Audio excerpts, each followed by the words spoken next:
ಎಲ್ರಿಗೂ ನಮಸ್ಕಾರಗಳು.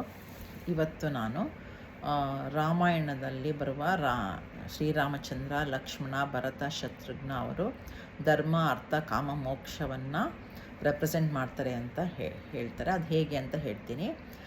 ಶ್ರೀರಾಮಚಂದ್ರ ನಾರಾಯಣ ಭಗವಾನ್ ವಿಷ್ಣು ಅಥವಾ ನಾರಾಯಣನ ಅವತಾರದಿಂದ ಮೋಕ್ಷ ಸಿಗುತ್ತೆ ಅಂತ.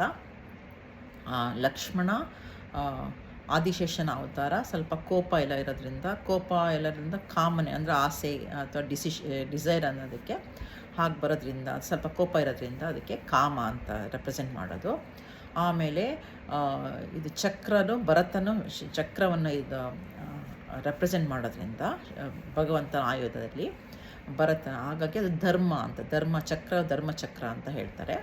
ಆಮೇಲೆ ಶಂಖ ಅನ್ನೋದು ಒಂದು ಸಮುದ್ರದಲ್ಲಿ ನಮಗೆ ನಿಧಿ ಅನ್ನೋಗೆ ಶಂಖ ಅನ್ನೋದು, ಹಾಗಾಗಿ ಅದು ಅರ್ಥ ಅಂದರೆ ದುಡ್ಡು ಅಂತ. ಸೊ ಅದು ಶತ್ರುಘ್ನ ಶಂಖದಿಂದ ಬಂದಿರೋದ್ರಿಂದ, ಶಂಖನ ರೆಪ್ರೆಸೆಂಟ್ ಮಾಡೋದ್ರಿಂದ ಅವನು ಅರ್ಥವನ್ನು, ಸೊ ಧರ್ಮ, ಅರ್ಥ, ಕಾಮ, ಮೋಕ್ಷವನ್ನು ಹೀಗೆ ನಾವು ಹೇಳ್ಬೋದು. ಧನ್ಯವಾದಗಳು.